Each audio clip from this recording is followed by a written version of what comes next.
Hi നമസ്കാരം. എല്ലാവരും സുഖമായിട്ടിരിക്കുന്നോ? ഇവിടെ കോഴിക്കോട് നല്ല മഴയാണ് കേട്ടോ. ഞാൻ പറയുന്നത് ക്ലിയർ ആവുന്നുണ്ടെന്നാണ് എൻ്റെ വിശ്വാസം.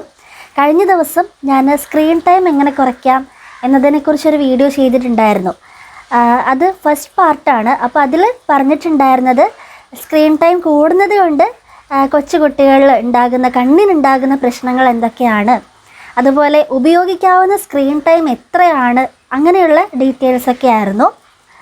അപ്പോൾ കണ്ണിനുണ്ടാകുന്ന പ്രശ്നങ്ങൾ മാത്രം പറഞ്ഞാൽ പോരല്ലോ, ഒരുപാട് പ്രശ്നങ്ങളുണ്ട്. അപ്പോൾ പ്രശ്നങ്ങൾ മാത്രമല്ല, എങ്ങനെ കുറച്ച് കൊണ്ടുവരാമെന്നുള്ള കാര്യം കൂടി ഈ വീഡിയോയിൽ ഉൾപ്പെടുത്തുന്നുണ്ട് കേട്ടോ. അപ്പം ഫസ്റ്റ് വീഡിയോ കാണാത്തവർ ആദ്യം അത് പോയി കാണണം, എന്നിട്ട് ഈ വീഡിയോ മുഴുവൻ കാണണം. ഓക്കെ. ഇതിന് ശേഷം ഞാൻ ചിലപ്പോൾ ഒരു വീഡിയോയും കൂടി, തേർഡ് പാർട്ടും കൂടി അപ്ലോഡ് ചെയ്യണം എന്ന് വിചാരിക്കുന്നുണ്ട്. കാരണം ഇതൊരു വലിയ ഏരിയ ആണല്ലോ. ഈ ഒരു സ്ക്രീൻ ടൈം കൂടുന്നത് കൊണ്ട് ഉണ്ടാകുന്ന പ്രശ്നങ്ങളും ഏറെയാണ്. അപ്പോൾ എല്ലാവരും വീഡിയോ ശ്രദ്ധിച്ച് കാണാം കേട്ടോ. ഓക്കെ. അപ്പോൾ ഇനി പറയാൻ പോകുന്നത് കുട്ടികളിൽ സ്ക്രീൻ ടൈം കൂടുന്നത് കൊണ്ടുള്ള പ്രശ്നങ്ങൾ എന്തൊക്കെയാണെന്നാണ് കേട്ടോ. ഒരു ദിവസം കൗൺസിലിങ്ങിന് വേണ്ടിയിട്ട് ഒരു കുട്ടീനെ കൊണ്ടുവന്നു എൻ്റെ അടുത്ത്. തീരെ സംസാരിക്കുന്നില്ല, ഒന്ന് രണ്ട് വേർഡ്സ് അല്ലാതെ കറക്റ്റായിട്ട് സംസാരിച്ച് തുടങ്ങിയിട്ടില്ല ഇതുവരെ, ഒരുപാട് ലേറ്റാണ് ഇപ്പം തന്നെ എന്ന് പറഞ്ഞിട്ടാണ് കൊണ്ടുവന്നത്. അങ്ങനെ നമ്മളിങ്ങനെ സംസാരിച്ച് നോക്കുമല്ലോ കുട്ടിയുടെ അടുത്ത്, കമ്മ്യൂണിക്കേറ്റ് ചെയ്യുന്നുണ്ടോ, ഇനി എന്തെങ്കിലും ഫിയർ കാരണമാണോ എന്ന് അറിയണമല്ലോ. അപ്പോൾ കുട്ടിക്ക് തീരെ കമ്മ്യൂണിക്കേഷൻ സ്കില്ലില്ല, ഒട്ടും സംസാരിക്കാൻ പറ്റുന്നില്ല. അപ്പോൾ അങ്ങനെ ഹിസ്റ്ററിയൊക്കെ എടുത്ത് വരുമ്പോഴാണ് മനസ്സിലാവുന്നത് ഈ കുട്ടിയുടെ സ്ക്രീൻ ടൈം കൂടുതലാണ്.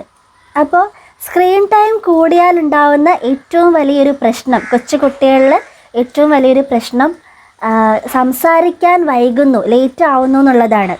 അതുമാത്രമല്ല, കമ്മ്യൂണിക്കേഷൻ സ്കിൽസ്, സോഷ്യൽ സ്കിൽസ് എന്നിവ കുറയുന്നു എന്നുള്ളതാണ് വലിയൊരു പ്രശ്നം. എക്സസീവ് സ്ക്രീൻ ടൈം കാരണം ഈ സംസാരം വൈകുന്നത് പോലെ തന്നെ കുട്ടികൾക്ക് ഹെൽത്തി ഫുഡ് ഹാബിറ്റ്സ് ഒന്നും ഉണ്ടാകുന്നില്ല എന്നുള്ളതാണ് റിയാലിറ്റി. ഒന്ന് ചിന്തിച്ച് നോക്കൂ, പല വീടുകളിലും നമ്മൾ ചെല്ലുമ്പോൾ കാണുന്നത് എന്താണ്? ഒരു ഫോണ് അടുത്ത് വെച്ചിട്ട് അതിൽ കാർട്ടൂണോ റീൽസോ എന്തെങ്കിലും പ്ലേ ചെയ്തുകൊണ്ട് കുട്ടീനെ ഭക്ഷണം കഴിപ്പിക്കുന്ന ഒരു രീതിയാണ് കൂടുതലും കാണുന്നത്. ഇങ്ങനെ ഫോൺ കാണിച്ച് ഫുഡ് കൊടുക്കുന്നത് കാരണം തൻ്റെ മുൻപിലിരിക്കുന്ന ഫുഡ് എന്താണെന്ന് പോലും കുട്ടികൾ അറിയുന്നില്ല. അതിൻ്റെ ടേസ്റ്റ്, അതിൻ്റെ ടെക്സ്ചർ, അതിൻ്റെ മണം ഒന്നും കുട്ടിക്ക് മനസ്സിലാക്കാൻ പറ്റുന്നില്ല അല്ലേ? ഒന്നും അറിയാതെ കുട്ടി ഭക്ഷണം കഴിക്കുകയാണ് ചെയ്യുന്നത്. ഇത് കാരണം ഉണ്ടാകുന്ന പ്രശ്നങ്ങൾ വേറെയാണല്ലേ. പൊണ്ണത്തടി ഉണ്ടാകുന്നു, ഒബീസിറ്റി ഉണ്ടാകുന്നു, അതുപോലെ ഈ ഓവർ ഈറ്റിംഗ് ടെൻഡൻസി ഭയങ്കര കൂടുതലാണ് ഇപ്പോൾ പല കുട്ടികളിലും. ഒരു ടെലിവിഷൻ ആയിക്കോട്ടെ, ഈ മൊബൈൽ ഫോൺ മാത്രമല്ല കേട്ടോ പറയുന്നത്, ഗാഡ്ജറ്റ്സ് എന്താണെങ്കിലും അത് പ്ലേ ചെയ്തുകൊണ്ട് ഭക്ഷണം കഴിക്കുന്ന രീതി കുട്ടീനെ ഒരുപാട് ഫിസിക്കലിയും ബാധിക്കുന്നുണ്ട്. ഓക്കെ. വേറൊരു കാര്യം, ഈ ഒരു അത്താഴം കഴിക്കുന്നത് അല്ലെങ്കിൽ ഫുഡ് ഏത് സമയത്താണോ നമ്മൾ ഫാമിലിയിൽ എല്ലാവരും ഒരുമിച്ചുള്ളപ്പോൾ ഒരുമിച്ചിരുന്ന് ഭക്ഷണം കഴിക്കുന്ന സമയത്ത് ഒരിക്കലും സ്ക്രീൻ കാണരുത് എന്ന് തന്നെയാണ് പറയുന്നത്. ഓക്കെ. അപ്പോൾ അതും കൂടി ശ്രദ്ധിക്കുക. അപ്പോൾ അതാണ് മറ്റൊരു പ്രശ്നം. ഇനി മറ്റൊരു പ്രശ്നം പറയുവാണെങ്കിൽ ഉറക്കം കുറയുന്നു എന്നുള്ളതാണ് കുട്ടികൾക്ക്. നമ്മുടെ ഈ മൊബൈൽ ഫോണ് അതുപോലെ ഗാഡ്ജറ്റ്സിൽ നിന്നെല്ലാം ഒരു ബ്ലൂ ലൈറ്റാണ് വരുന്നത്. ഈ ബ്ലൂ ലൈറ്റ് ഉറങ്ങാനുള്ള ഹോർമോൺ മെലറ്റോണിൻ്റെ അളവ് കുറയ്ക്കുകയാണ് ചെയ്യുന്നത്. അപ്പോൾ അങ്ങനെ മെലറ്റോണിൻ്റെ അളവ് കുറയുമ്പോൾ കുട്ടികൾക്ക് ഉറങ്ങാൻ ബുദ്ധിമുട്ടാവുകയാണ് ചെയ്യുക, അവരുടെ ഉറക്കം കുറയുന്നു. ഈ മെലറ്റോണിൻ എന്ന് പറയുന്നത് ഒരു ഇരുട്ടിൻ്റെ ഹോർമോൺ എന്നാണ് അറിയപ്പെടുന്നത് കേട്ടോ. അപ്പോൾ ആ ഒരു ഉറങ്ങാനുള്ള ഒരു ഹോർമോണിൻ്റെ അളവ് കുറയുമ്പോൾ ഓട്ടോമാറ്റിക്കലി ഉറക്കം കുറയുമല്ലോ. അപ്പോൾ അത് വലിയൊരു പ്രശ്നമാണ് കുട്ടികളിൽ. അപ്പോൾ മാക്സിമം ഈ ഗാഡ്ജറ്റ്സിൽ നിന്നും വരുന്ന ഈ ഒരു ബ്ലൂ ലൈറ്റ് കുറയ്ക്കാൻ വേണ്ട കാര്യങ്ങൾ, ബ്രൈറ്റ്നസ് കുറച്ച് വെക്കുക, പിന്നെ 1 arm ഡിസ്റ്റൻസിൽ ഫോൺ യൂസ് ചെയ്യുക. ഫോൺ മാത്രമല്ല, ടി വി ആണെങ്കിലും അത്രയും ഡിസ്റ്റൻസിൽ വേണം യൂസ് ചെയ്യാനായിട്ട്. ഇങ്ങനെയുള്ള കാര്യങ്ങളാണ് ചെയ്യേണ്ടത്. ഓക്കെ. അപ്പോൾ ഈ ഒരു ഉറക്കം കുറയുന്നത് കാരണം തന്നെ തലവേദന, പിറ്റേ ദിവസം രാവിലെ ക്ലാസ്സിലെത്തുമ്പോഴോ എന്തെങ്കിലും ആക്ടിവിറ്റി ചെയ്യുമ്പോഴോ ഒന്നും അതിൽ ഇൻവോൾവ് ആവാൻ കുട്ടികൾക്ക് പറ്റാറില്ല.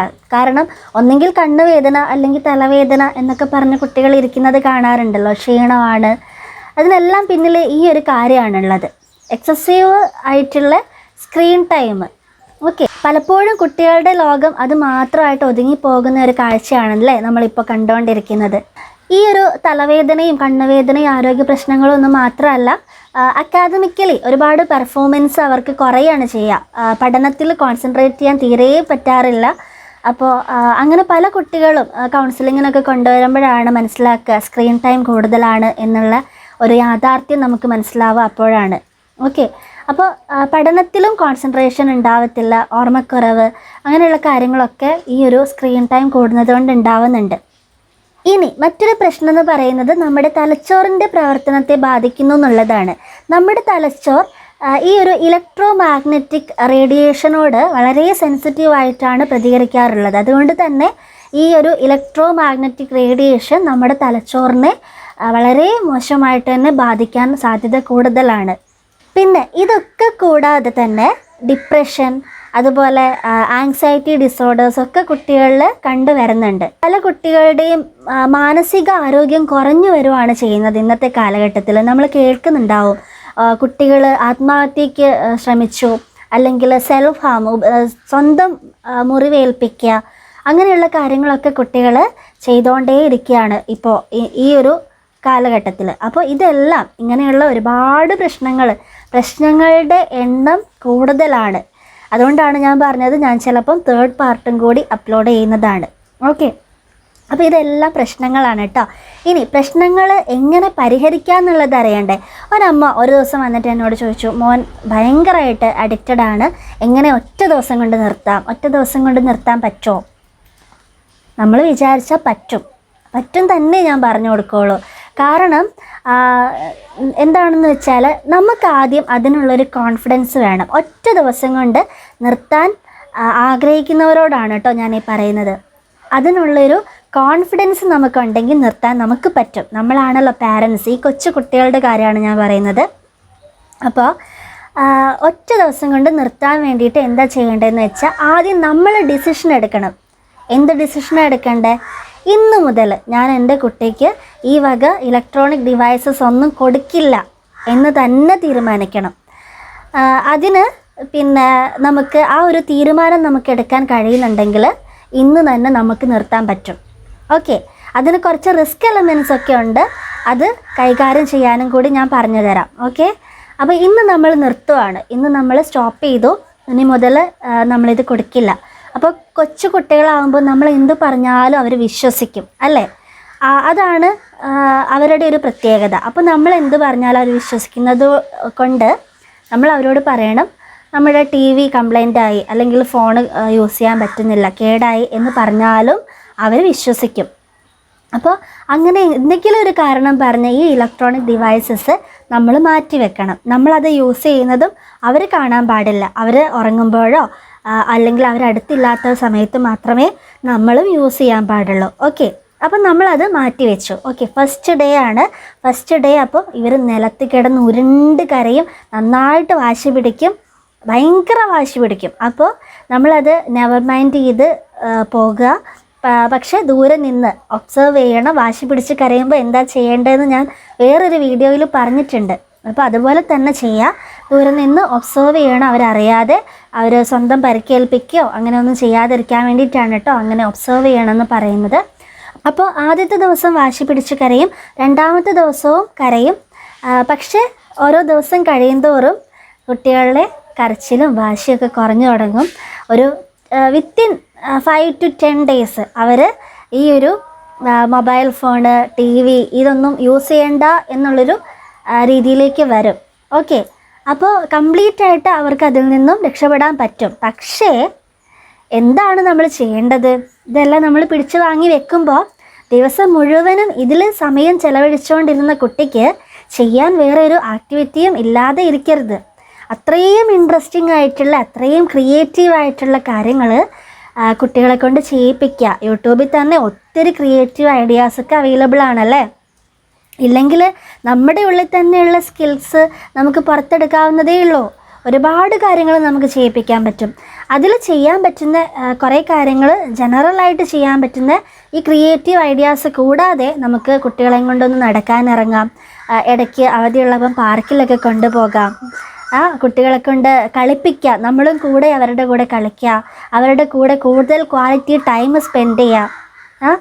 ഫിസിക്കൽ ആക്ടിവിറ്റി ചെയ്യുന്നത് മസ്റ്റാണ് കേട്ടോ. ഡെയിലി വ്യായാമം ശീലിപ്പിക്കുക, അത് മസ്റ്റാണ്.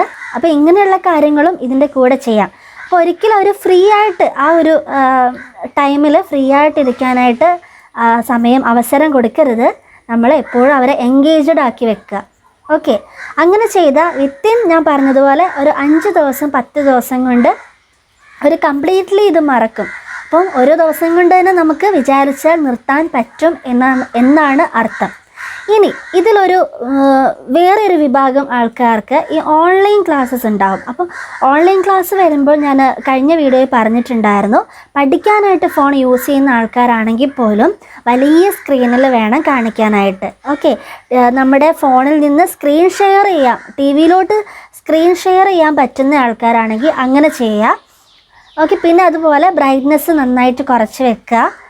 ഓക്കെ, അതുപോലെ 1 arm ഡിസ്റ്റൻസ് എപ്പോഴും മെയിൻറ്റെയിൻ ചെയ്യണം. ഇങ്ങനെയുള്ള കാര്യങ്ങൾ പഠിക്കാനായിട്ട് ഈ ഇലക്ട്രോണിക് ഡിവൈസസ് യൂസ് ചെയ്യുന്ന ആൾക്കാർ ശ്രദ്ധിക്കേണ്ടതാണ്. പിന്നെ നമുക്ക് ചെയ്യാൻ പറ്റുന്ന കാര്യം 20ൻ്റെ നിയമങ്ങൾ എന്ന് പറയുന്നതാണ്, റൂൾസ് ഓഫ് 20. അങ്ങനെ പറഞ്ഞാൽ 20 മിനിറ്റ് നമ്മൾ ഒരു ഇലക്ട്രോണിക് ഡിവൈസ് യൂസ് ചെയ്തു കണ്ടുകൊണ്ടിരിക്കുകയാണെങ്കിൽ 20 അടി ദൂരത്തുള്ള ഒരു വസ്തുവിനെ 20 സെക്കൻഡ് നോക്കിയിരിക്കുക. അതാണ് റൂൾ ഓഫ് 20 എന്ന് പറയുന്നത്. ഓക്കെ, അപ്പോൾ അത് ഭയങ്കരമായിട്ട് എഫക്റ്റീവാണ്. കുട്ടികളിൽ ഈ ഒരു കണ്ണിനും ആരോഗ്യ പ്രശ്നങ്ങളൊക്കെ ഇല്ലാതിരിക്കാൻ വേണ്ടിയിട്ടാണ് നമ്മളങ്ങനെ ചെയ്യിപ്പിക്കുന്നത്. ഓക്കെ, പിന്നെ ചെയ്യാൻ പറ്റുന്ന കാര്യം ഉറങ്ങുന്നതിന് 1 മണിക്കൂർ മുൻപ് സ്ക്രീനുകൾ ഒന്നും കാണാതിരിക്കുക എന്നുള്ളതാണ്. ഓക്കെ, നമ്മൾ പാരൻസ് വേണം അവർക്ക് നല്ല കാര്യങ്ങൾ കാണിച്ചു കൊടുക്കാനായിട്ട്. നമ്മൾ മാറി നിന്ന് ഒരുപാട് ഫോൺ യൂസ് ചെയ്താൽ അവരും അതുപോലെ തന്നെ ചെയ്യും. അപ്പോൾ നമുക്ക് ആദ്യം ഈ പറയുന്ന സ്ക്രീൻ ടൈം കൂടുതലാണെങ്കിൽ നമ്മൾ ആദ്യം അത് കൺട്രോൾ ചെയ്യുക. അതിനുശേഷം നമ്മൾ തന്നെ നല്ലൊരു റോൾ മോഡലായിട്ട് കുട്ടികൾക്ക് കാണിച്ചു കൊടുക്കുക. ഓക്കെ, അങ്ങനെ ചെയ്യുമ്പോൾ കുട്ടികളും നമ്മളെ കണ്ടാണ് പഠിക്കുക. അവർ കുറച്ചും കൂടി റിയാലിറ്റിയിലേക്ക് വരും, നല്ല നല്ല കാര്യങ്ങൾ ചെയ്യാൻ പറ്റും, നല്ലൊരു ക്യാരക്ടർ തന്നെ ഫോം ചെയ്തെടുക്കാൻ നമുക്ക് പറ്റും. ഓക്കെ, അപ്പോൾ ഇത്രയും കാര്യങ്ങളാണ് ഇന്നത്തെ വീഡിയോയിൽ പറയാൻ ഉദ്ദേശിക്കുന്നത്. എല്ലാവർക്കും വീഡിയോ ഉപകാരപ്പെട്ടു എന്ന് ഞാൻ വിചാരിക്കുന്നു. ഇനിയും കൂടുതൽ കാര്യങ്ങൾ ഞാൻ അടുത്ത വീഡിയോയിൽ പറയാം. Okay, thank you, by.